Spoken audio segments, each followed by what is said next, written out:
college. Texans coach Steve Green, and Coach, I know every coach sits down at the beginning of the year and sets goals and sets, this is what we want to do. And I know win the conference is kind of an obvious one, win a championship. That's the easy ones. Talk about some of the goals early in the year that this team set that maybe it wouldn't be something normally people would think of, and talk a little bit about where that started and where that's progressed now until going into the tournament. Well, it kind of, at the beginning of every year, you kind of assess what kind of players you have and what your talent level is, and then and you kind of keep track of what's going on in the conference and, who your competitors have and what have you. And there's really not any secrets. And but we knew we would be good. We knew we had a lot of pieces, to each and every night to go out and and be successful. We went to a scrimmage early in Dallas, which is probably some of the best. I don't know, there's 80 schools there, and probably the best ones in the country come in, with the exception of maybe 2 or 3. And when we left there, I thought, we're good enough, to win every game we play. And that doesn't mean that we're going to win every game we play, but it's like, if we play good, we have a chance to win each and every time we play. And there's a handful of teams around the country that can do that, and we're by no means the only one, because there's a team in Florida that's good enough. There's a team in Idaho. There's another team within our own region, that's good enough to do the same thing. But we've just been fortunate along the way. So we'll see what happens from here on. We're at a pretty good place right now. I think we're hopefully we're getting ready to gel for the final lap. So we'll see what happens. Looking at this basketball team, you brought back a lot of guys that were good athletes, and we've talked about them a lot.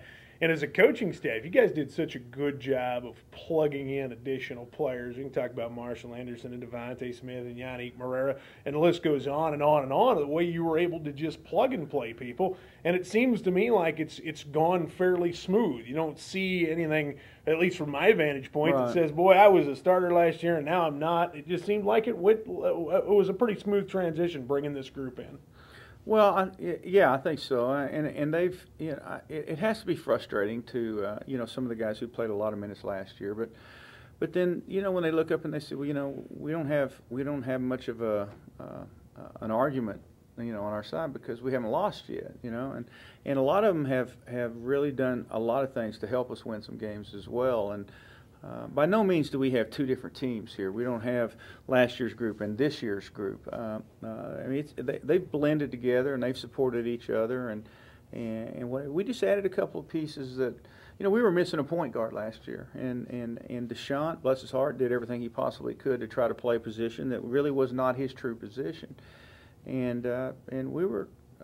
We won 17 games with basically without a floor leader.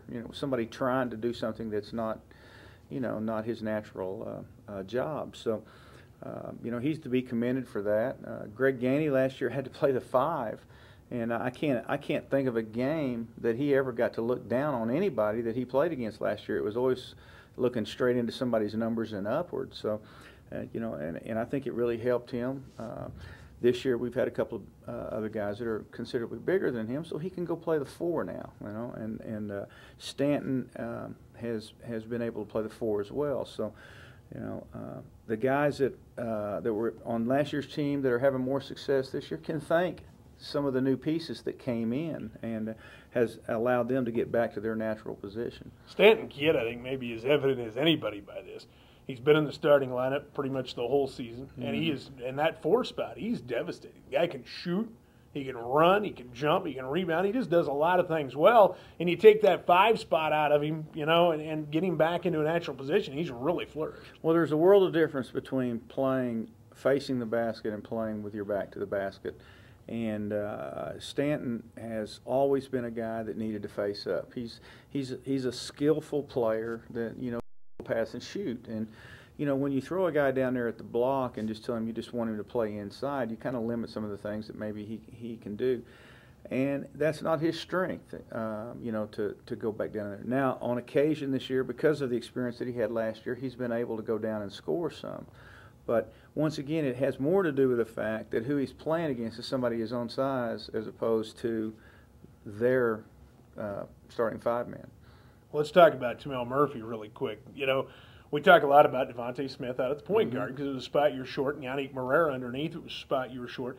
Tamel Murphy is really, watching him through the back half of the season, this kid is good off the dribble, and he really creates, it seems to me, people a lot of problems with his presence off the offside wing and the ability to cut to the basket.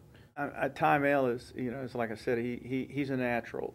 He was a 4 that's because of our personnel and our roster has been asked to play a 3.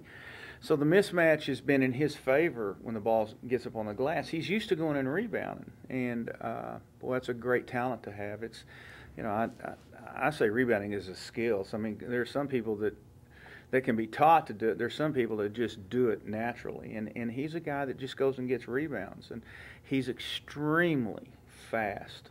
And you wouldn't think it about just kind of watching him play, but that first step to the basket is just it's like a blur. And he finishes really, really strong. So, I mean, he's added another dimension. We've had good shooters, and then here's a guy that at that one position that can drive the ball and get there quick. And it seems to me as the years gone along, and you're able to play a lot of different styles of basketball, but it seems to me the tempo has been picking up for this basketball team, at least from the defensive rebound down the floor, getting that offense going. And we saw it, I think, especially in the last 3 or 4 games. You really moved the basketball up the floor quickly. It seemed like no matter who's out at the point at that time.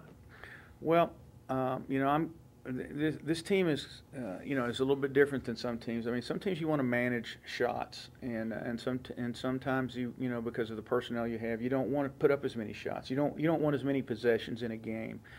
But with a team like ours, the more the merrier. I mean, I wish we could get up, 100 shots a game. We would like for a team to play extremely fast with us because when you have guys like Marshall that can really shoot, and Tamel that can really drive, and Yannick who can score around the basket, and then you throw Stanton out there who kind of can do things from both the high post and the low post.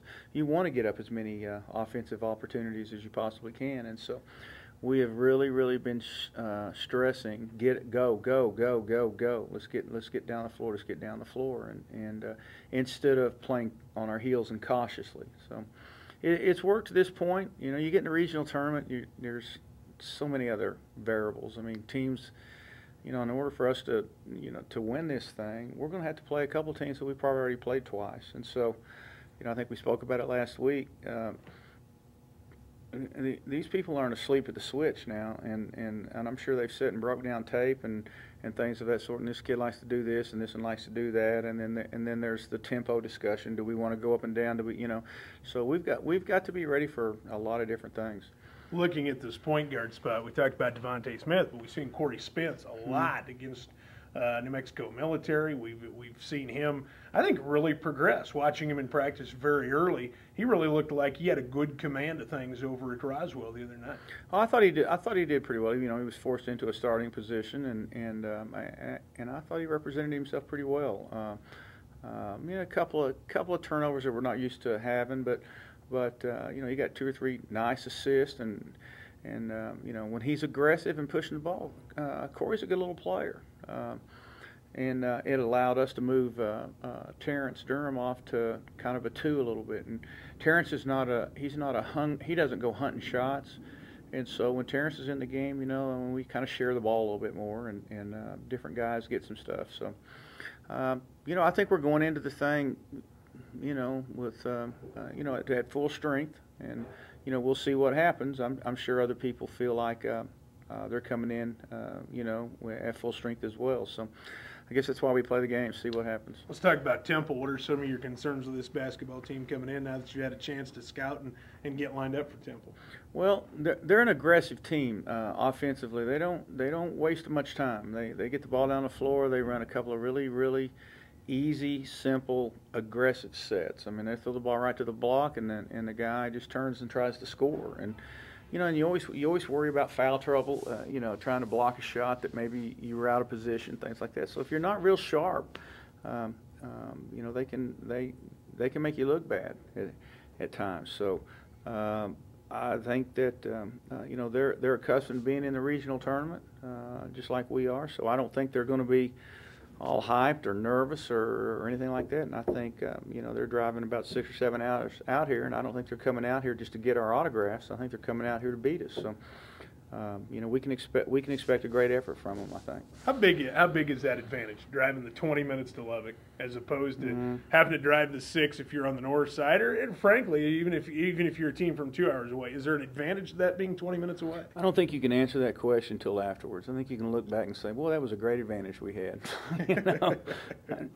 The year we won a national tournament, we had to go to Belton to do it, and I think, man, that was great. We got to go down and rest and get ready and what have you. Or, last year we got beat in the first round. It's like, boy, what a disadvantage to only drive 20 minutes to play. So who knows? I choose not to even think about those things. I think that's something for people that need to fill up copy. To be honest with you, the spread makers, maybe that's who I don't know. Yeah, we don't have any of those at our level though. There you go. Full strength going into this ball game. And it hasn't seemed to me like anybody's been spared too many minutes due to injury. So it looks like you're pretty healthy. We've been pretty lucky so far, knock on wood, that we've not had any injuries that